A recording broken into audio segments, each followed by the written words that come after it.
Thank you, everybody. My name's Kirsten McLean, and with Carl Grant, we're here to present today on behalf of our team, a lot of who are sitting at this table over here. So that includes from Ames, Manuwuri Forrester, Uncle Bob Muir, Libby Evans-Illidge, Dion Duval, and from CSIRO, Cath Moran, Kelli, Schmitt, and Bruce Taylor, some of whom are online today.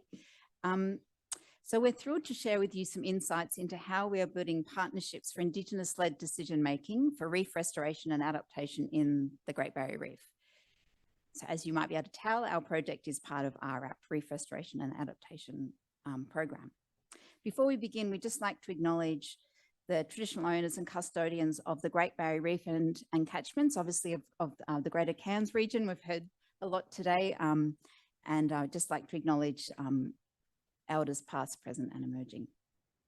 We also want to acknowledge the Reef Restoration Adaptation Science and Crown of Thorns Starfish Traditional Owner Technical Working Group. They've got a very long title. We just kind of refer to them as a technical working group who provide guidance and input to our project, and also members of the Great Barrier Reef Foundation who support the project. So in particular, Liz Wren, Karen Gerhardt, Melissa Flynn and Rebecca Colombi.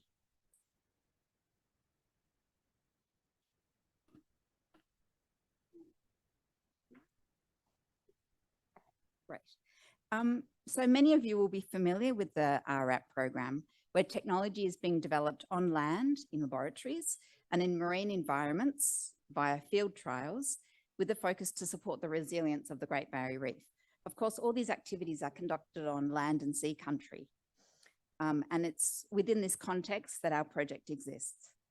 In fact, the project originated from a traditional owner workshop that was hosted at Ames and run by the Traditional Owner Advisory Group of the Great Barrier Reef Foundation in May 2019. And there's a few quotes on the slide, I haven't got time to go through them all, but essentially at this workshop, you know, traditional owners made the point that the traditional owners see the reef differently, and that given RAP, they called for a mechanism to enable traditional owners to assess the biocultural risks and opportunities related to potential future deployment of RAP technologies.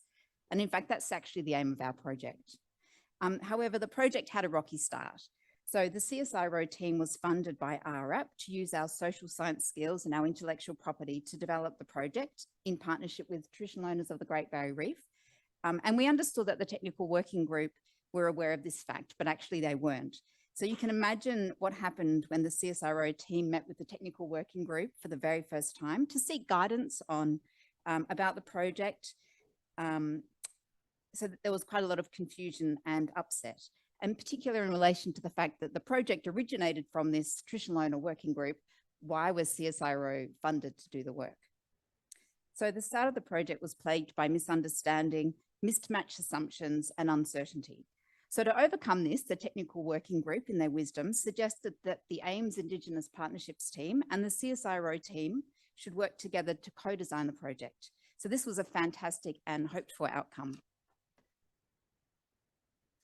So this slide shows a diagram of how we're working together and with support from other traditional owners from the reef in the project design and conduct. So we've worked really hard to establish a trusting relationship via co-design meetings, workshops, and through the development of a draft biocultural framework. We've also developed an IATSIS ethics application together, and we're beginning discussions about future case studies to improve this draft biocultural framework or called toolkit or whatever it ends up being called. But today we wanted to reflect on our partnership, the partnerships between the Ames IP team and the CSIRO team, the project team, that has enabled us to develop this project. And each of us answered a set of semi-structured interview questions about the partnership, and we want to share some of those reflections with you today. So this slide shows photographs of all the team members of all the members of our project team. And I'm sure a lot of you will recognize those faces, and many are sitting over there. On reflection, we've identified that our partnership is derived from the unique combination of our positionalities. So it's the sum of our diverse skills, our unique and individual intellectual property, our different personalities, our individual cultural heritage, the extensive networks that we each hold, that these might be local, regional, national, or even international, There is support that we receive from our institutions and our colleagues like today, and the governance systems in which we each operate. So that is LORE and LAW. Recognising, of course, that some of us are working in both. So this is a quote that provides insight into the unique positionality of one of our team members, recognising, of course, that everybody has a unique positionality. But this team member says, you know, I wouldn't be in this situation or in this position or in this project if it wasn't up to the ancestors guiding me, basically. These opportunities wouldn't be there unless it was a door that was opened by my ancestors. And I don't hesitate nowadays to step in through any door that opens, usually because I feel that I've been guided. We also reflected on the reality that important to any partnership is the interest, the willingness, and the commitment to be in it. What is it that keeps people coming back wanting more? You can see a variety of words and phrases on this slide, and these are things that we each use to describe what we enjoy about the partnership. So in a nutshell, it provides new opportunities to build connections with traditional owners, to work with social scientists. We each enjoy each other's humour and different personalities. We've created a safe space to overcome challenges, to learn together through humility and humour. And in doing so, we've developed new skills and tools, broken down old perceptions, and created something new. And in fact, as one person stated, we're now at the point in our partnership that we really feel like we've got each other's backs. And needless to say that we've come a long way since that first meeting.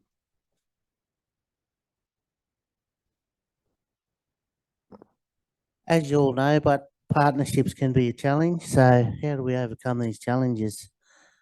And I suppose one of the things we looked at is we sort of flow like water. A few rivers around this way and up and down the coastline, and you know, all know once the river gets momentum, it's very hard to stop.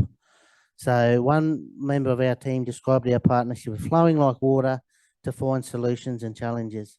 It's taken time to get to that point, and I think one of the key messages from today from most of the traditional owners will be, if you're going to engage with our mob, do it early. The earlier you do it, the better off for everyone concerned. It's the same with the work that we've done with CSIRO. It's taken time to build and patience to build those connections.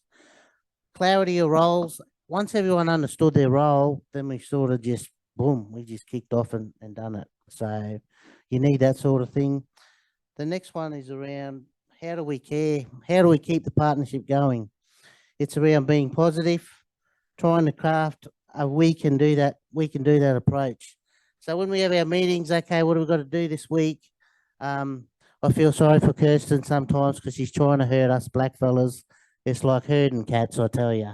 She's going, oh, can we have a meeting this week? And half of us are away and half of us aren't. But she's very patient. She's learned patience in working with us. And but the result of that is we all got her back now. So yeah, it's good. Like we were in a meeting yesterday.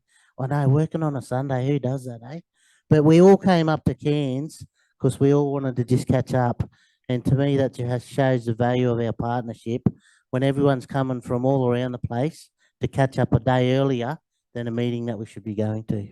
So that's how we care for our partnership. It's about being upfront and being honest. Sometimes you have tough conversations.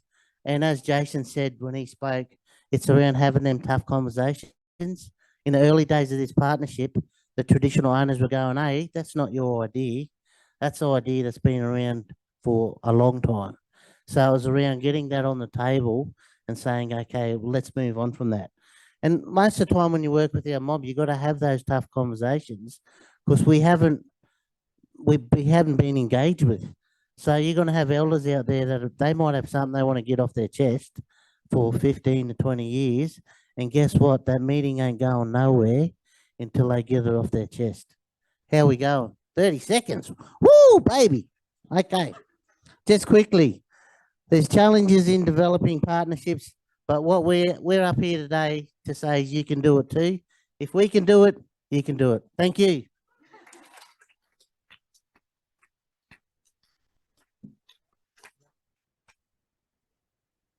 We'll get off the stage now. Okay, I've been told.